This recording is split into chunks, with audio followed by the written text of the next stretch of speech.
Ces 10 dernières années, plus de 300 éléments des forces de défense et de sécurité ont été traduits devant le tribunal militaire d'Abidjan pour des cas d'infraction commis dans l'exercice de leurs fonctions. Mesdames et messieurs, bonsoir. Bienvenue dans votre magazine d'enquête 52 minutes pour comprendre, pour un numéro exclusif consacré au tribunal militaire d'Abidjan, une institution chargée de faire régner la justice au sein des forces armées de Côte d'Ivoire. Vous découvrirez donc ce soir des images exclusives du quotidien de ce tribunal. Procès, coulisses, victimes, des images inédites. En fin d'émission, nous serons rejoints par le commissaire du gouvernement, le général Ange Kessi. Il est à la tête de cette juridiction militaire et c'est lui qui répondra à toutes mes questions. Pour l'heure, je vous invite à suivre cette immersion dans le tribunal militaire d'Abidjan, un document réalisé par les équipes de Soprod.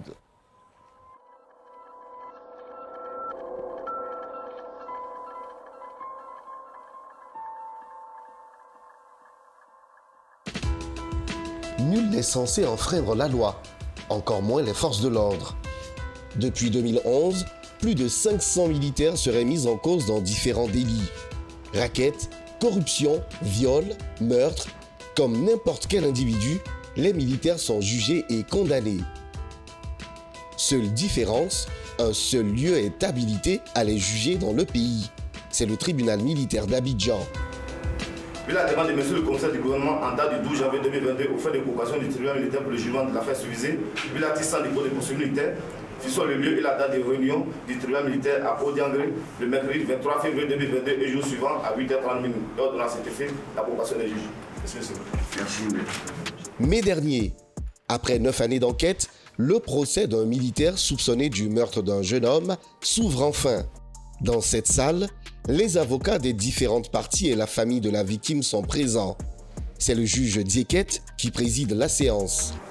Vous êtes prêts pour juger aujourd'hui? Vous êtes prêts? À la barre, ce soldat, militaire depuis 12 ans, expose sa version des faits. Que s'est-il passé? Un week-end, j'ai reçu l'appel de mon adjudant de camp. Je suis levé et il m'a dit simplement de venir m'accompagner, qu'il y a des voleurs qui ont été appréhendés. Donc il y a l'un des voleurs qui a relaté que petit bandit, je tenais une arme là-bas. Je dis quel genre d'arme? Il dit comment on fout là? Ce même jour-là, je lui ai dit parce qu'on t'a pris, tu veux mentir sur quelqu'un. Il m'a dit non, si petit bandit même est là, je vais avouer ça devant lui. Près d'un maquis. Étant là, je l'ai aperçu avec ses amis et je l'ai interpellé comme s'il devait venir aller m'acheter de la cigarette. C'est ainsi, la première fois qu'il a vu, il est rentré. Je l'ai aperçu dans le couloir de 2 bâtiments. Il faisait sortir son arme, un AK dans un sac. J'ai fait un tir de sommation. J'ai dit arrête-toi. Il a refusé. Il a commencé à courir. Donc dans ma poursuite, j'ai trébuché et il y a un tir qui est parti. Une version qui ne semble pas convaincre le parquet. L'ancien Valérie, vous le connaissiez avant, vous l'avez déjà vu dans la localité. Parlez fort ici. Je l'ai déjà vu. Il venait prendre un bouger au gars. Vous lui donnez quel âge? Je peux dire de 17 à 18 par là. Donc c'est un adolescent, un jeune. Donc, vous avez trébuché, malheureusement le coup est parti. D'accord. Donc, votre Kalachnikov a tiré, c'est involontaire, c'est ce que vous nous dites. Mais comment une Kalachnikov peut tirer avec la sûreté? Non, il n'y avait pas de sûreté, justement. Pourquoi il n'y avait pas de sûreté? J'ai dit que non, quand il est sorti, j'ai fait un tir de sommation. Donc l'âme était ouverte et il y avait une balle toujours dans la chambre. D'accord. Pourtant, quand on finit d'armer, on peut remettre la sûreté, non? Oui.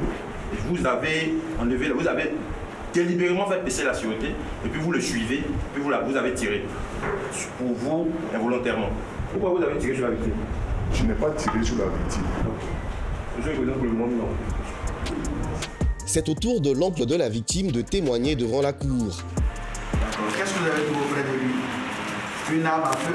Non. Une Kalachnikov? Non. D'accord. Quels sont les témoignages que vous avez entendus des premières personnes qui sont arrivées sur les lieux? Voilà. Justement, quand j'arrivais, il y avait les jeunes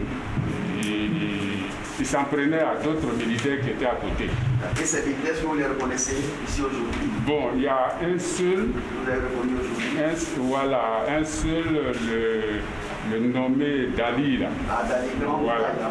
de grand détail là. Voilà, sinon les autres, franchement, je ne les reconnais pas. C'est ce que moi je vois. Mais qu'est-ce que vous avez, à part ce que vous avez dit tout à l'heure, qu'est-ce que vous avez entendu de plus?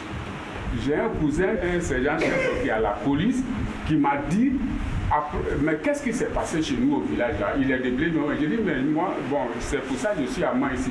Il dit, mais que moi, je suis allé au camp de BSO là. Les gens sont en train de fêter là-bas parce qu'ils ont tué un délinquant. J'ai dit, ah bon, donc c'est un délinquant. C'est pour ça, quand je suis revenu, j'ai poursuivi l'affaire et il m'a dit, si tu veux que ça aboutisse, il faut envoyer ça au tribunal militaire. C'est pour ça que j'ai envoyé ça au tribunal militaire ici. Maître Silla, l'avocat du prévenu, relève des incohérences dans les propos du témoin. Oui, allez-y, monsieur Maître. Tout ce qu'il est en train de raconter, c'est les faits qui lui ont été rapportés ou c'est ce qu'il a vécu.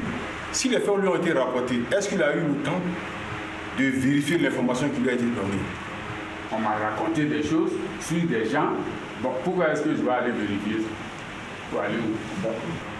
Je pose la question, monsieur le Président, parce que, bon, quand tu dis déjà que tout un bataillon, une caserne en train de fêter, de célébrer la mort d'un être, il faille au moins avoir certaines preuves pour attester de cela, puisque c'est une accusation assez grave.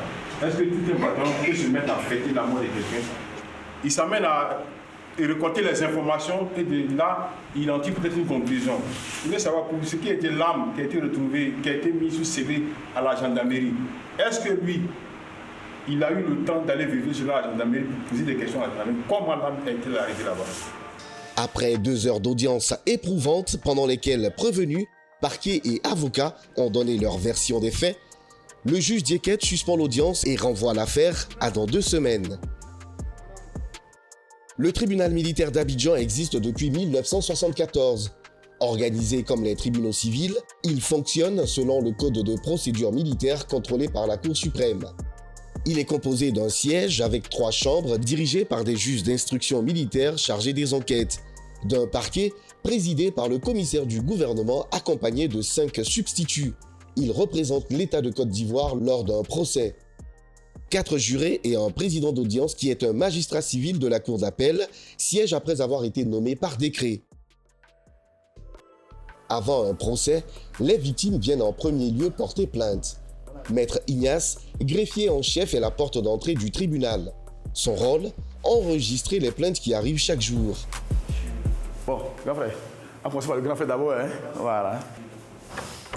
Des crimes aux petits problèmes du quotidien en tant que citoyen, toutes les potentielles infractions commises par des militaires sont jugées par ce tribunal. Ici, ce plaignant est exaspéré par l'attitude de son voisin militaire. Laissez-moi expliquer une situation que je vis avec mon voisin.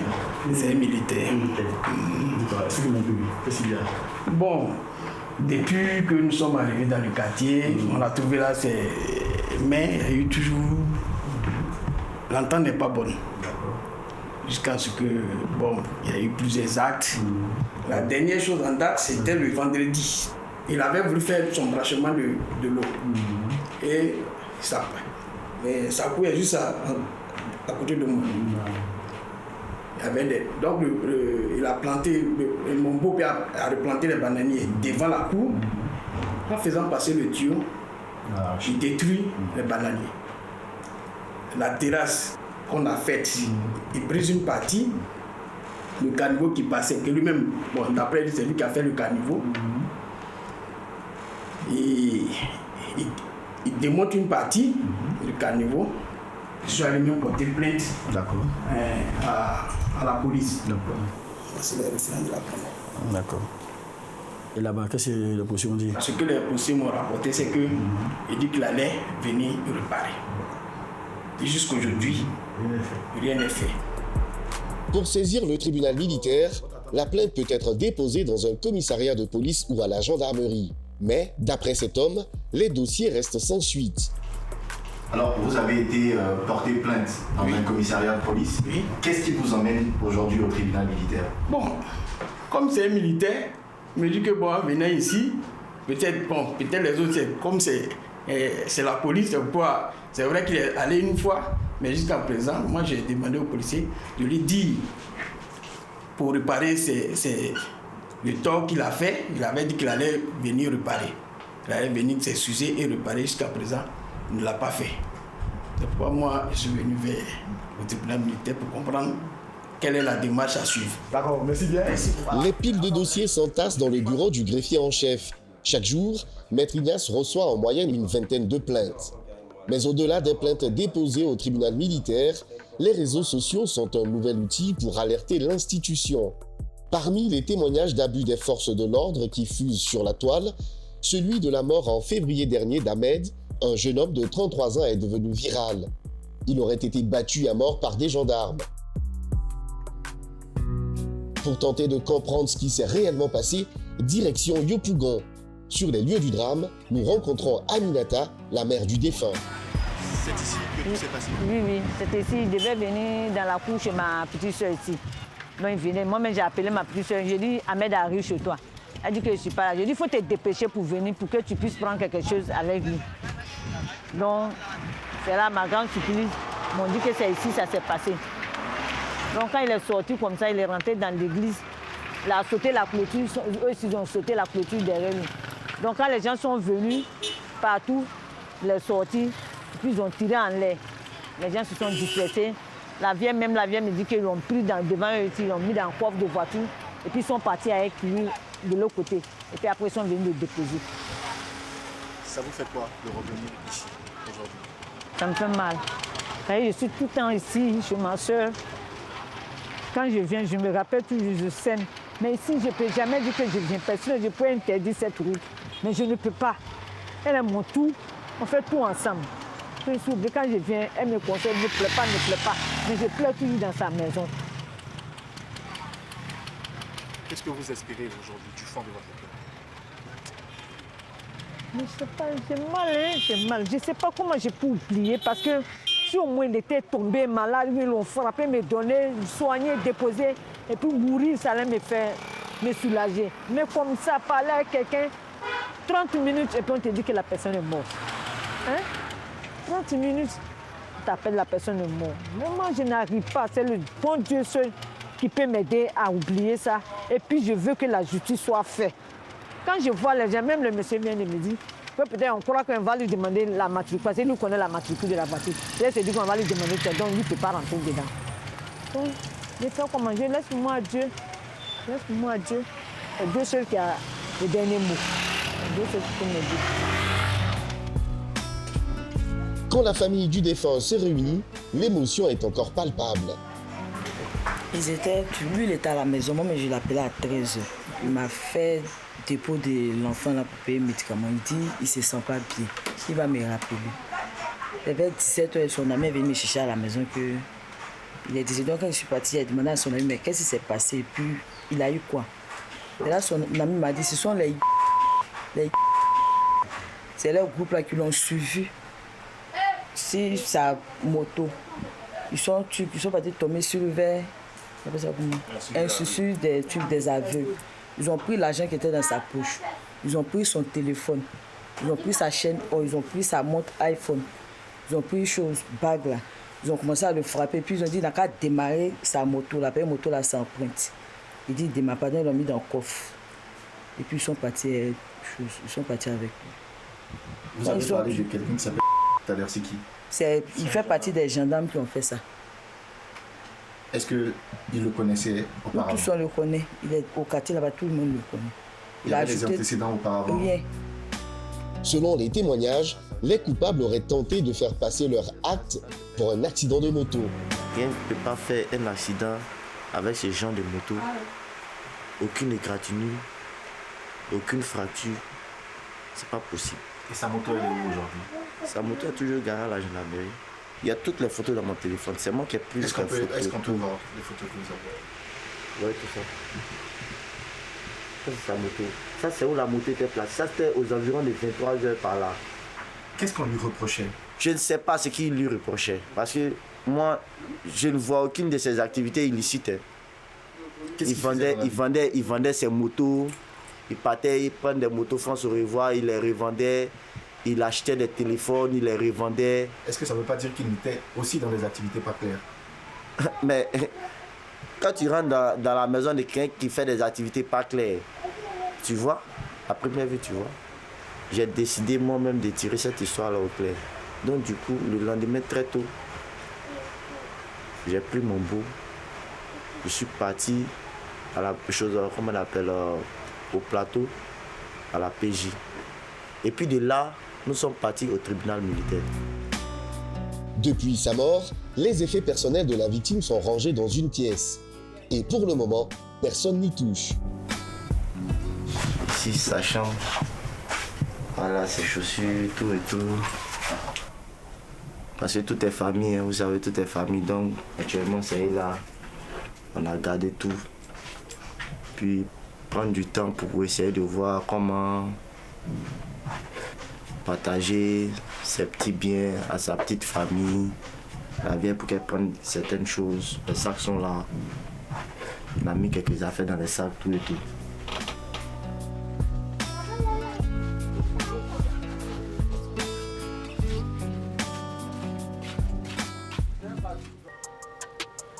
Au commissariat du 15e arrondissement dans la commune d'Abobo, commissaire Dibe troque son rôle de policier pour celui d'avocat militaire, une fonction qu'il occupe depuis 5 ans.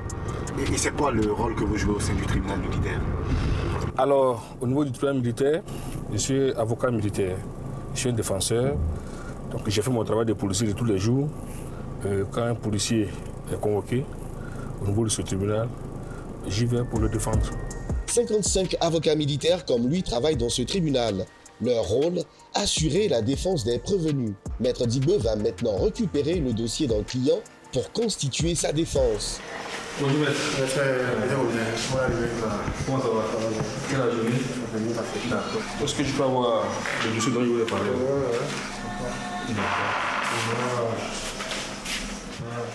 D'accord. Merci beaucoup. Lui-même, je devais passer vous voir s'il est passé. Pas d'accord. Pas d'accord. D'accord. Qu'est-ce qu'il vient de vous remettre comme dossier? D'accord. Lui, c'est maître fidèle. Donc, il est greffier ici au tribunal militaire. Il est au service des audiences. Donc, c'est avec lui que tous ceux qui sont convoqués, ils viennent prendre leur dossier. Nous également, c'est avec lui qu'on prend tous les dossiers. Donc, c'est vraiment un partenaire, je veux dire un collaborateur opérationnel. Donc, on est vraiment avec lui à tout moment. C'est quoi votre mission auprès d'eux? Quand les dossiers nous sont transmis, si les mises en cause n'ont pas d'avocat, on leur commet des avocats d'office. Donc on a un répertoire d'avocats militaires, voilà, à qui on transmet les dossiers. Voilà. S'ils ont des prévenus, ont des défenseurs, ont des avocats, ils nous disent qui ils sont, et puis on prend attache avec eux, et puis on les convoque pour leur remettre les dossiers afin qu'ils puissent défendre leurs clients. Et c'est quoi la suite pour les dossiers? Vraiment, nous voyons les pièces qui sont au dossier. D'abord pour regarder les différentes pièces, puis ensuite préparer l'audience. La salle ouverte, la salle... Je vérifie rapidement. Pour être avocat militaire, il faut minimum un niveau Bac plus 4 suivi d'une formation obligatoire dans un cabinet d'avocats. Maître Dibe prend connaissance du dossier afin de comprendre les faits reprochés à son client. Quand vous recevez un dossier comme ça, qu'est-ce que vous regardez en premier? Alors, dans un premier temps, c'est l'infraction qui est reprochée au ministre à qui nous intéresse. Qu'est-ce qu'on lui reproche? Et là, c'est résumé dans l'objet. En l'occurrence, ici, on voit arrestation arbitraire, séquestration, coup et blessure volontaire et violation de consignes. Donc, du coup, on sait ce qu'on leur reproche. Et après ça, maintenant, on voit donc les différents. D'abord, le PV qui a été fait a un résumé. Donc, on regarde le résumé. Par la suite, on va voir les déclarations des uns et des autres. C'est-à-dire quoi? Ici, par exemple, donc, le plaignant a été auditionné. Voilà, donc, son audition est là. Et nous allons lire pour voir ce qu'il reproche exactement donc, aux mises en cause. Est-ce que dans cette procédure-là, vous rencontrez votre client ou le prévenu? Là, j'ai été commis. Donc, tout à l'heure, je vais l'appeler. Il y a ce contrat dedans. Je vais l'appeler. D'abord, pour qu'il lui m'explique Parce qu'un PV est toujours, je veux dire, le compte rendu de quelqu'un qui auditionne. Donc, il y a la notion de synthèse, il y a les résumés, il y a les phrases. Je vais écouter de vive voix mon client. Et avec ça, je vais voir, comparer avec ce qui est écrit. Et puis maintenant, je peux dégager ma ligne de défense. Le premier échange avec son client se fait par téléphone. Oui, allô? Bonjour, sergent. Alors, je suis donc commissaire Dubé-Simon. Avocat militaire. Vous avez donc un dossier au tribunal militaire, donc j'ai été commis donc, pour vous défendre. Donc voilà un peu l'objet de mon appel. Oui, les faits, qu'est-ce qui s'est passé exactement ce jour-là? Ce qui s'est passé réellement ce jour-là. Ce jour, effectivement, j'étais désigné au poste de police. D'accord. D'accord. Les faits sont déroulés comme suit. D'accord. La dame est venue aux environs du matin. D'accord. Il est venu ce matin. Et lorsque nous l'avons interpellée à notre poste, oui. elle se fait savoir elle est venue pour son parent qui a été détenu au sein de notre service. D'accord. D'accord. Et après explication, après qu'elle nous informe les causes de son arrivée, oui, depuis que nous avons esprit de se rendre à son domicile, qu'elle revienne plus tard le lendemain. D'accord. Pour pouvoir intervenir dans ce qui concerne son parent. D'accord. Est-ce que vous l'avez porté des coups? Cela n'est pas vrai, nous ne l'avons pas porté des coups. D'accord. Tellement qu'elle arrivait très agitée. D'accord. D'accord. Première impression déjà, après la lecture et après l'échange avec lui. La plaignante ici se plaint du fait qu'on ait raflé son frère. Oui, on doit le rafler.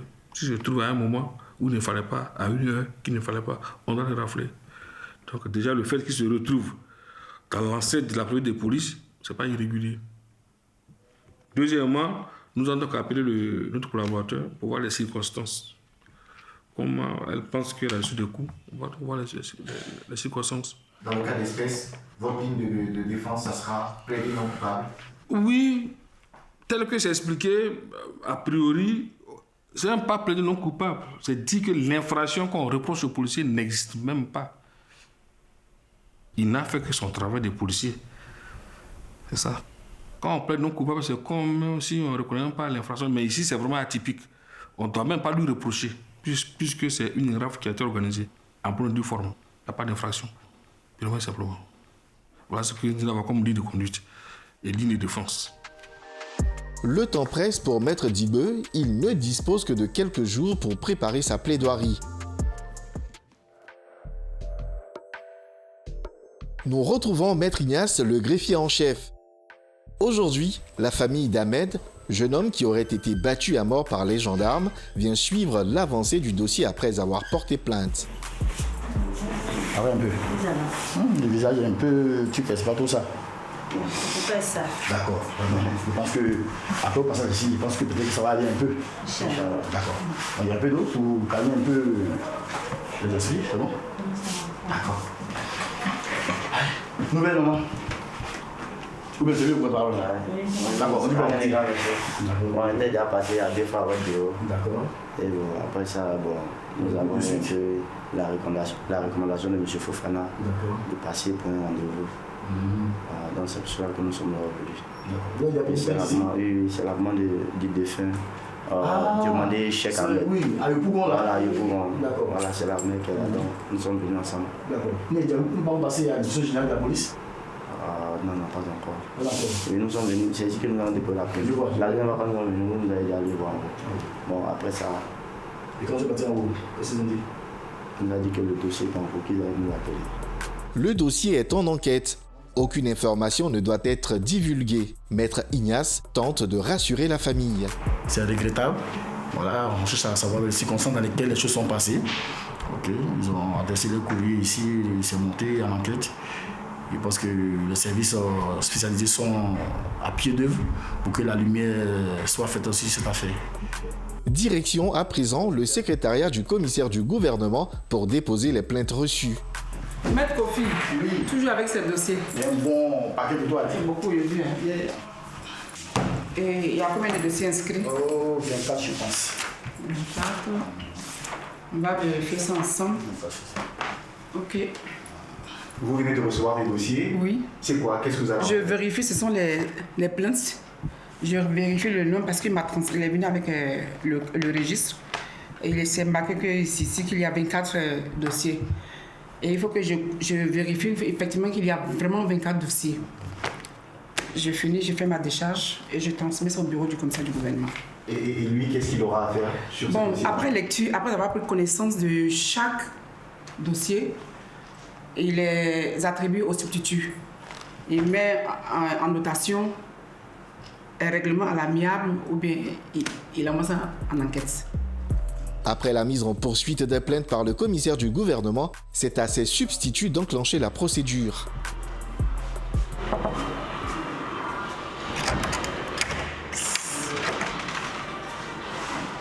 Il y a des dossiers pour vous. D'accord.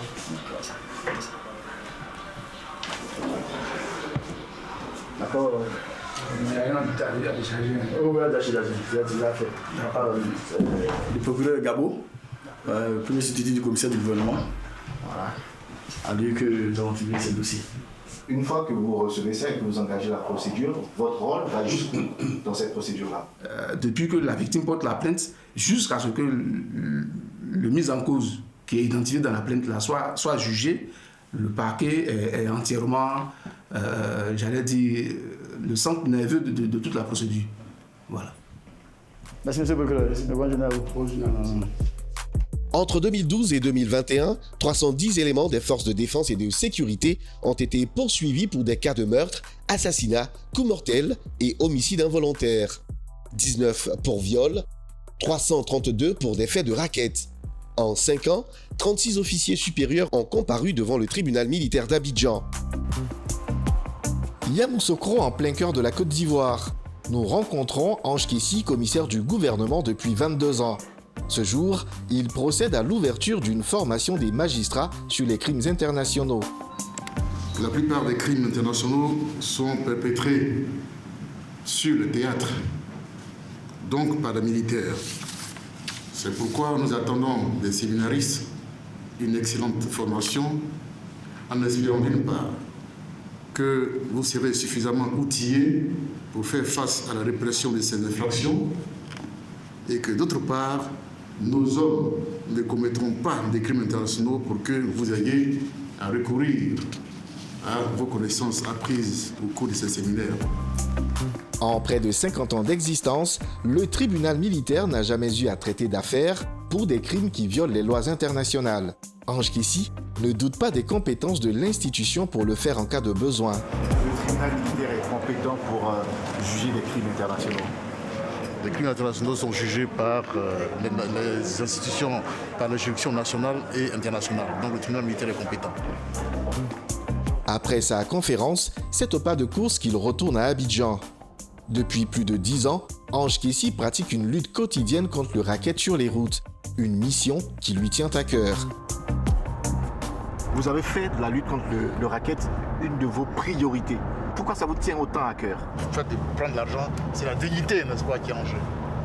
Mais également, vous prenez l'argent de la population qui tout le temps porte plainte et s'en souffre. Vous êtes policier ou gendarme, en un mois, vous ne travaillez pas, vous avez tout votre salaire, pour une raison quelconque. Mais le chauffeur de taxi, là, ou le chauffeur de bac, s'il ne travaille pas, il n'a pas d'argent. Et quel argent il a? Un menu fretin qui se limite à nourrir sa famille. Et ce petit argent-là, permettez-moi de m'exprimer de façon aussi triviale, vous allez chercher ça sur la route encore, vous allez prendre ça. Et ce monsieur, comment vous pensez qu'il va aimer l'armée? Il va aimer les forces de l'ordre? Imaginez un peu, à chaque fois que nous publions l'arrestation d'un militaire, tout le monde est content. Pourquoi? Dans un moment, on ne doit pas être content qu'on arrête un militaire. Pourquoi est-ce que vous les arrêtez? Laissez-les faire leur travail pour notre défense. Mais vous arrêtez un militaire, tout le monde est content. Parce que les gens ne sont pas contents. En pleine interview, Un barrage l'interpelle. Il descend immédiatement de son véhicule pour comprendre la situation.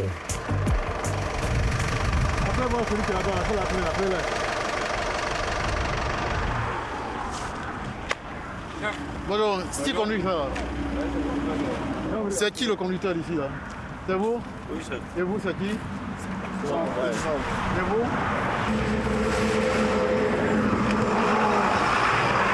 Où est-ce que vous partez? Yamsoko Daloa. D'accord. Vous êtes arrêté combien de fois sur la route? On vous a arrêté comme ça combien de fois? Une fois seulement. D'accord. Est-ce qu'on vous a demandé de l'argent? Non? Okay. Bon, quand vous les arrêtez comme ça, là, monsieur, venez. Bonjour. Quand vous les arrêtez comme ça, qu'est-ce que vous contrôlez? C'est les pièces de véhicule. Bon, dites-moi si ces pièces-là ont été contrôlées. Et dites-moi si vous avez trouvé le bon ou n'est pas bon dedans. Oui, bah ça. C'est un jeu. Il a l'assurance aussi? Oui. D'accord. Il n'était pas en excès de vitesse? Le commissaire du gouvernement est connu pour ses opérations surprises sur le terrain. Les agents de la brigade de sécurisation routière essaient tant bien que mal de justifier leur présence. Et votre mission là, c'est pour contrôler les pièces. Et pour... Non, répondez à la question, est-ce que c'est pour contrôler les pièces? Votre mission ici? Oui. Oui, pour contrôler les pièces. Ouais, moi, nous sommes avec la routière. On ne doit pas trouver des éléments sur la route sans mission, c'est pas possible. C'est une violation de consigne et il faut les arrêter immédiatement. Et là, ils sont en mission. Et quand ils arrivent, il faut leur demander pourquoi ils sont en mission, qu'est-ce qu'ils ont venu faire. Et là, ils m'ont expliqué. Donc, je tiens à vous féliciter et à vous donner le même conseil. Arrêtons le racket parce que, et surtout la tracasserie.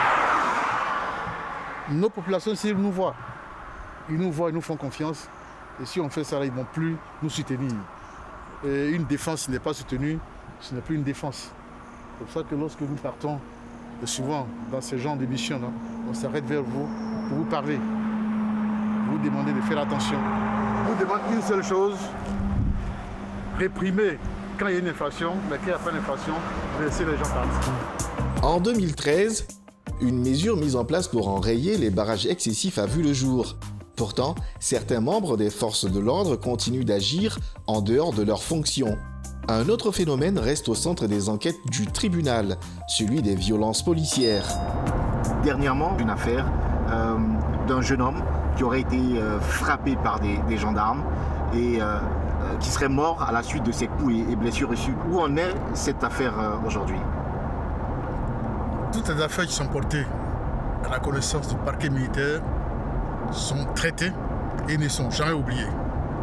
Je vous l'ai dit, depuis 2011, la tolérance zéro, c'est l'engagement du tribunal militaire. Parce que nous avons reçu des instructions de la part de la politique criminelle. Nous faisons de la tolérance zéro notre mission. On ne peut pas accepter que des crimes aussi odieux, ou des infractions aussi infamantes, ou des délits qui sont attentatoires à l'honneur et à la dignité des armées soient laissés impunis, ce n'est pas possible. Donc pour ce genre de dossier, effectivement, nous sommes saisis, nous les traitons. Je suis très bien au courant de cette affaire-là. Je crois que c'est le deuxième substitut qui est en train de traiter ce dossier. Et vous allez voir que d'ici un mois, 2 mois, on va vous appeler pour assister au procès. De retour au tribunal, nous retrouvons Maître Digbo en salle d'audience. Prêt à défendre le dossier du policier eu au téléphone quelques jours avant. Il est accusé de coups et blessures sur une dame à la préfecture de police. Le juge Dieket ouvre le procès. Vous avez entendu ce qu'on vous reproche? Oui, vous n'avez pas été auditionné devant l'inspection générale du ministère de l'Intérieur? Qu'est-ce qu'on vous a dit là-bas? Là-bas, ils m'ont dit que la dame a porté des plaintes contre moi. Vous la connaissez? Affirmatif. Où? À la préfecture de police. Ce procès se tient sans la plaignante. Cette situation est habituelle par peur des victimes de représailles. Mais le parquet, qui représente l'État, est lui bien présent. Où étant, monsieur, dans des discussions, s'est emparé de manière volontaire de la barre de défense à l'effet de la dissuader de toute autre agissement qui pourrait porter atteinte à son physique. Malheureusement, selon lui, la dame aurait été frappée d'un coup de la barre de défense. Ces faits-là sont de plus véridiques puisque depuis l'enquête préliminaire jusqu'à ce matin, il diversifie dans ses dires. Il n'arrive pas à justifier véritablement l'acte qu'il a posé. Monsieur le Président, nous requérons que pour les faits de coups et blessures volontaires, monsieur soit déclaré coupable en répression 24 mois d'emprisonnement ferme. Chacune des parties joue ses dernières cartes avant le dénouement du procès. C'est au tour de Maître Digbe de plaider en faveur de son client. Monsieur le Président, les faits sont simples. Des rafles ont eu lieu aux alentours de 1h du matin. C'est normal. Le raflet est amené à la préfecture. Les parents arrivent. Ils ignorent les barrières de sécurité de la police et ils pénètrent dans la préfecture. Là, on leur dit, on ne rentre pas à cette heure. Ils veulent forcément rentrer. Non, ça c'est déjà un cas de trouble à l'ordre public. D'où l'utilisation de la matraque. La matraque n'est pas utilisée pour frapper. Je reprends mes propos. La matraque ne sert pas à frapper, nous à donner des coups, mais à maîtriser le citoyen en fonction de son comportement. Donc on ne doit même pas retenir l'infraction de coups et blessures. Encore que ce n'était même pas volontaire et que le coup n'a même pas eu lieu. Cette bannière a été excitée, elle a dû, comme il a dit, trébucher. Elle a même trébuché. Elle est tombée. Dommage. En conséquence, déclarer les faits non-lieu. Ça ne veut pas plaider, les faits n'ont même pas lieu. J'ai plaidé. Après délibération, le verdict tombe. Le tribunal, statuant publiquement contradictoirement en matière correctionnelle en dernier ressort, déclare coupable donc des faits de coups et blessures volontaires et de violation de consignes mis à sa charge. En répression, le condamne à 3 mois d'emprisonnement ferme et à 50 000 francs d'amende. L'audience est suspendue. Fin de l'audience. C'est la douche froide pour Maître Digbe. Sa défense n'a pas convaincu la Cour sur l'innocence de son client. Vous avez requis le non-lieu. Effectivement, parce que ce qu'on reproche aux policiers ce jour n'a pas lieu, n'existe pas, ce n'est pas une infraction. Il n'a pas donné de coup, il a fait un acte de police. Il faut donc faire la différence entre un coup porté et puis un acte de police. La police a de ceci spécifique qui a fait le maintien de l'ordre. Le maintien de l'ordre, il y a le matériel de maintien de l'ordre qu'on peut citer pêle-mêle, la matraque, les grenades. Donc c'est des matériels qui font l'action, mais ce n'est pas des coups. Ce sont des actions de maintien de l'ordre. Donc il faut donner la technologie qui sied. Et non pas dire donner des coups, mais en fait, c'est le maintien de l'ordre qu'on fait. C'est ce que nous avons dit, il faut faire la part des choses entre le coup comme infraction donnée et puis l'acte de maintien de l'ordre comme travail de police. Le policier n'a fait que son travail.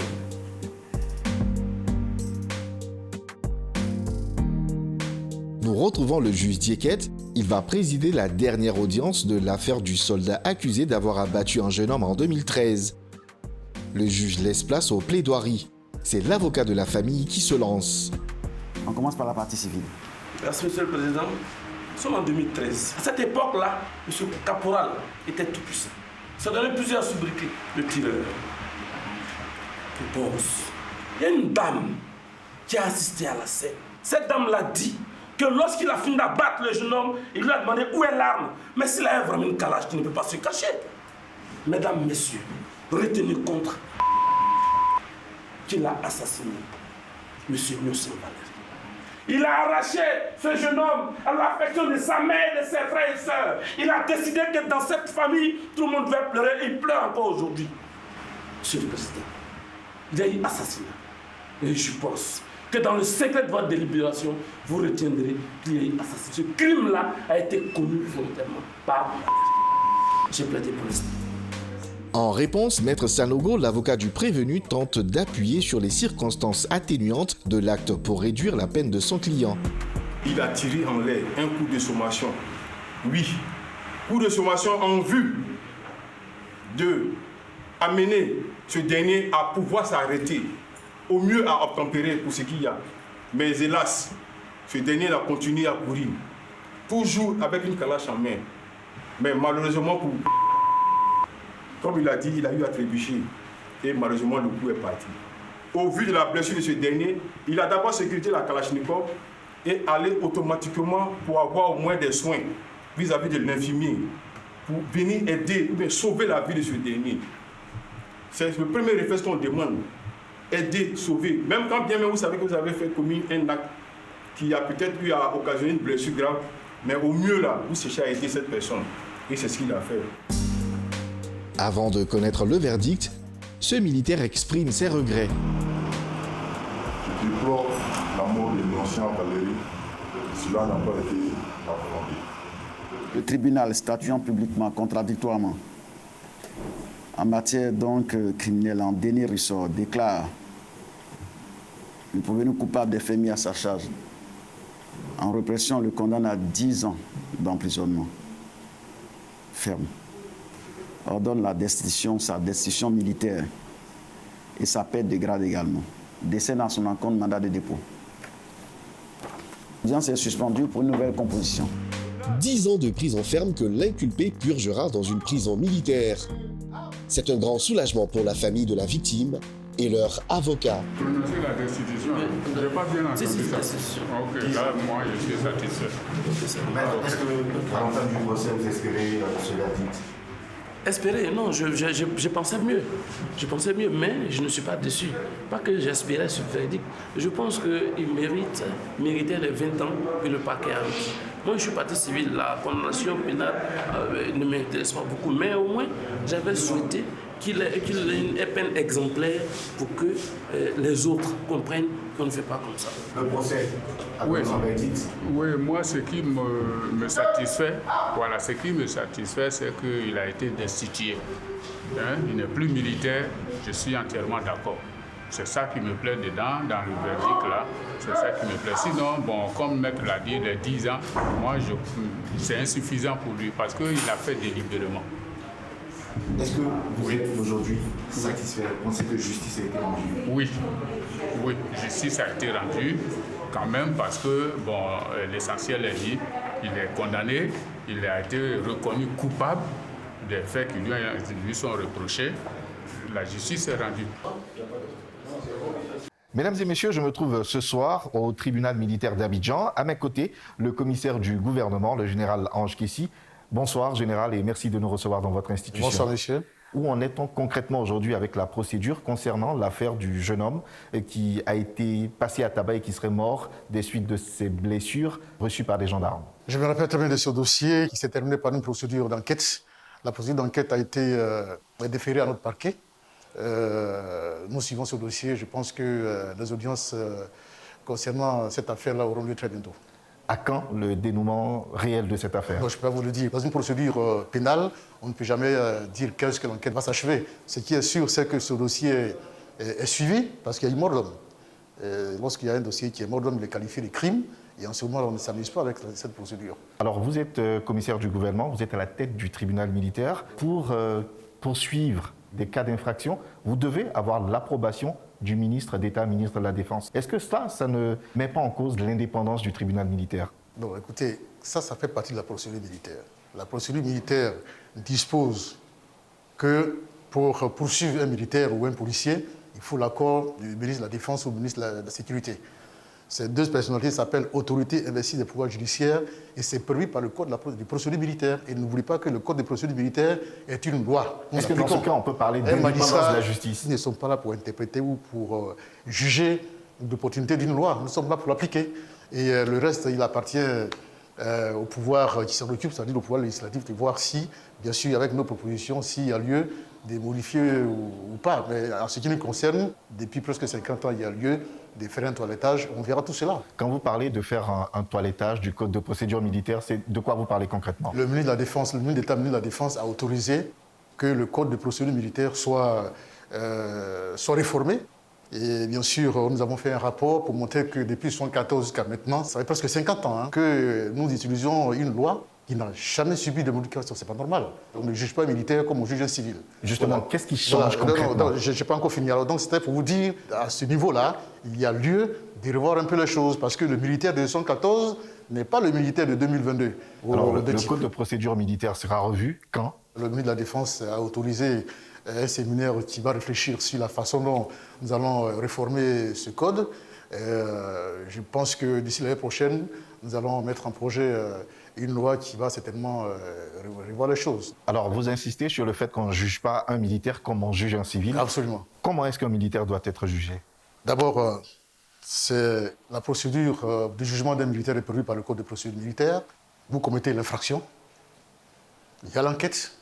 L'enquête aboutit à un dossier qu'on appelle dossier d'enquête, fait par les policiers quand il s'agit d'un policier, fait par les gendarmes quand il s'agit d'un militaire ou un gendarme. Le dossier vient chez le commissaire du gouvernement qui estime que la procédure a été bien faite. Nous donnons avis à l'autorité investie des pouvoirs judiciaires, qui peut être soit le ministre de la Défense, soit le ministre de la Sécurité, pour lui dire, Monsieur le ministre, voici un militaire qui a commis des faits qui sont prévus et punis par la loi. Nous souhaitons que vous nous donniez l'autorisation de le juger. Et il nous envoie en retour ce qu'on appelle un ordre de poursuite, qui dit, Monsieur le commissaire, vous avez demandé ma décision sur votre avis d'un dossier concernant telle personne. Je vous ordonne de le juger. Et cet ordre de poursuite-là est envoyé au chef d'état-major général, quand il s'agit d'un militaire, est envoyé au commandant supérieur de la gendarmerie quand il s'agit d'un gendarme, et quand il s'agit d'un policier, cet ordre signé par le ministre de la Sécurité est envoyé au DG de la police. Et à ce moment-là, cet élément est entre les mains de la justice militaire. Entre les mains de la justice militaire, et il ne doit pas bouger, il ne doit pas être muté, il ne doit pas voyager sans l'autorisation du commissaire du gouvernement. Que se passe-t-il réellement si le ministre de la Défense décide de ne pas donner une suite favorable? Depuis 2010, nous avons presque 100% de procédures qui nous sont parvenues avec un avis favorable. Dans le cas où ça arriverait? Dans le cas où ça arriverait, il devait savoir une chose. Le vrai commissaire du gouvernement, c'est le ministre de la Défense ou le ministre de la Sécurité. S'il décide de ne pas poursuivre, le dossier est classé. Il n'y a plus de recours. Même si le mis en cause est vraiment un grand bandit ou... Le vrai procureur du tribunal militaire, c'est le ministre de la Défense ou le ministre de la Sécurité. Parce que c'est eux qui ont l'opportunité de poursuivre. S'ils disent qu'ils ne poursuivent pas, c'est terminé, on classe le dossier. Évidemment, bon, si c'est un crime, la partie civile peut aller ester devant le tribunal civil. Là, c'est uniquement au niveau civil. Le tribunal militaire est compétent sur des questions militaires, mais il arrive que des officiers supérieurs ne soient pas jugés devant ce tribunal, comme ça a été le cas en 2017 avec le général Dogbo Blé, qui a plutôt été jugé devant la cour d'assises. Pourquoi? Il faut que les faits aient été commis par un militaire, mais seul. Autrement dit, s'il y a 100 personnes qui ont commis une infraction en temps de paix, si parmi eux, il y a 99 militaires et qu'il y a un seul civil, le tribunal militaire n'est plus compétent, on envoie le dossier au tribunal civil. C'est l'inverse en temps de guerre. Sur le cas du général Dogbo Blé. Absolument. Évidemment, s'il a été jugé par le tribunal civil, par la cour d'assises, c'est uniquement parce qu'il a commis le fait en présence des civils. Il y avait certainement des civils dans cette affaire-là. Vous vous rappelez que parmi eux, il y avait certains qui étaient des vigiles ou des gardes-corps civils, etc. Si le général Dogbo Blé a déjà été jugé, lui aussi, et condamné par le tribunal militaire. Mais en ce moment-là, les faits qu'il avait commis l'avaient été dans un cadre strictement militaire, il n'y avait que des militaires. Il y avait 14 personnes qui avaient été jugées. Les 14 personnes étaient tous militaires. Mais dans leur cas, s'ils sont 8 ou 10 militaires et qu'il y a la 11e personne est un civil, ils ne sont plus compétents. Ici, au tribunal, il y a des juges civils, notamment le juge Dieket, qui est un juge civil, qui est même président du tribunal. Ok, ici. on continue avec la procédure militaire. Tout ça, ça a été prévu par le Code de procédure militaire. Il y a toujours un président qui est au milieu des 4 juges militaires. Eux tous sont désignés par décret. Les 4 juges sont désignés par décret. Le président du tribunal aussi est désigné par décret, mais lui, c'est un fonctionnaire, enfin, c'est un magistrat de l'ordre judiciaire, c'est-à-dire un magistrat professionnel. Et le parquet est également représenté par des magistrats militaires professionnels, c'est-à-dire que c'est leur métier, il ne faut pas autre chose. Il n'y a que les juges qui ne sont pas professionnels, c'est-à-dire que ce sont des personnes que vous pouvez trouver sur le comité de police du 17e ou du 15e, ou bien chefs de service ailleurs, ou des militaires qui sont chefs dans une unité ou bien membres d'une équipe technique, et qu'on désigne à cause de leur mentalité, à cause de leur moralité. Est-ce que ce n'est pas dangereux de prendre des hommes qui n'ont aucune formation en droit? Non, si vous posez cette question, je vais vous renvoyer la question en disant, mais lorsqu'on choisissait les jurés, il y avait des planteurs, il y avait des chauffeurs, il y avait des transporteurs, c'est la même chose, la même composition. En fait, c'est pour ça que nous voulons refaire le Code de la procédure militaire, parce que le Code de procédure militaire est assis sur le Code de procédure pénal en ces points concernant les assises. En fait, ce sont les assises que nous reprenons ici. Seulement que sur les civils, il y avait 9 personnes, nous sommes 5. Dans tous les cas, 9 ou 5, c'est toujours un chiffre impair. Voilà, donc c'est la même chose que nous faisons ici. Nous choisissons les gens, pas en fonction de leur connaissance en droit, mais en fonction de leur moralité et surtout de leur professionnalisme. Vous avez fait de la lutte contre le racket une de vos priorités. Pourtant, les populations continuent d'être victimes de racket de la part des policiers et gendarmes. Est-ce que vous n'avez pas l'impression que toute votre lutte est vaine? Le racket est une infraction. Et la justice n'est pas chargée. La mission de la justice, ce n'est pas pour éradiquer une infraction. Si on n'y aura plus de vol, la mission du commissaire de moi, c'est de punir ceux qui le font. C'est pareil, c'est un voleur. La MACA est pleine de voleurs.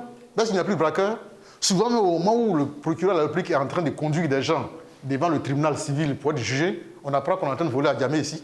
Le racketeur, il compte sur la chance. Il s'est dit, bon, d'accord, je vais prendre l'argent si on ne m'a pas filmé, ou bien si le commissaire de moi ne va pas passer ici, ou bien si la personne que j'ai racketée n'est pas allée porter plainte, je suis sauvé.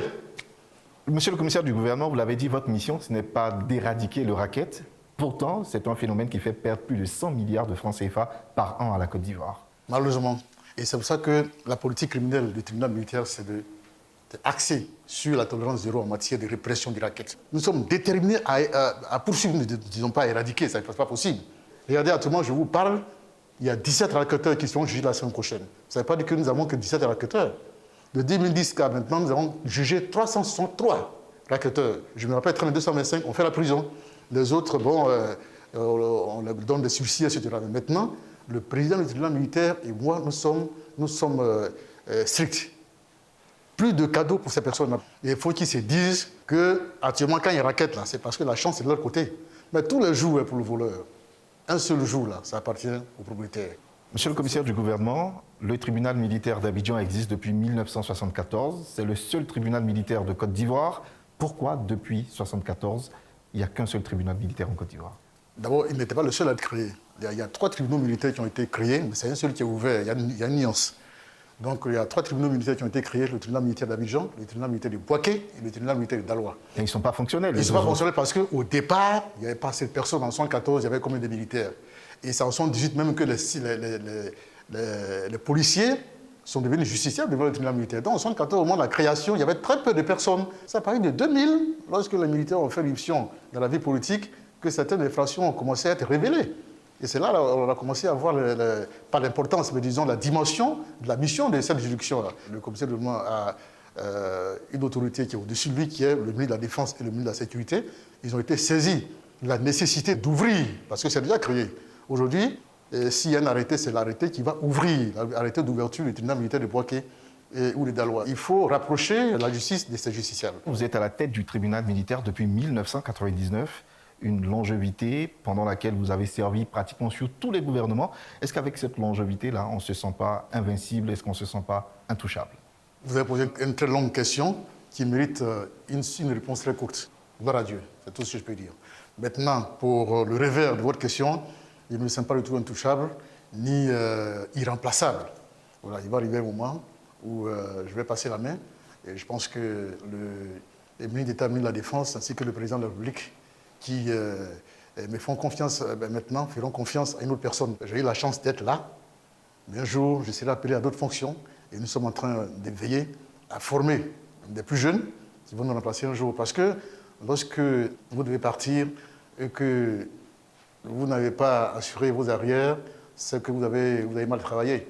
Il faut que le prochain commissaire de gouvernement soit peut-être même plus fort, plus mythique, plus intelligent et plus respectable que le commissaire de gouvernement. Général Ange Kessi, qu'est-ce que vous souhaitez qu'on retienne du tribunal militaire? Il faut que vous sachiez que le tribunal militaire est un service public. Un service public où rien n'est payant. C'est la seule juridiction où on ne paye rien. Vous voulez porter plainte, vous ne payez rien. Vous voulez retirer une plainte, vous ne payez rien. On ne paye rien ici. De façon générale, vous avez des forces de l'ordre qui savent que s'ils commettent des infractions, ils ne seront pas impunis. Et ça renforce la démocratie, ça renforce l'état de droit. Monsieur le commissaire du gouvernement, général Ange Kessi, merci de nous avoir ouvert les portes de votre institution. C'est la fin de ce numéro de votre magazine d'enquête 52 minutes pour comprendre. Pour revoir le numéro de ce soir, rendez-vous sur la page YouTube de la RTI ou sur son site internet www.rti.ci ou sur la page Facebook de l'émission 52 minutes pour comprendre. J'aurai grand plaisir à vous retrouver dans 2 semaines pour une autre enquête.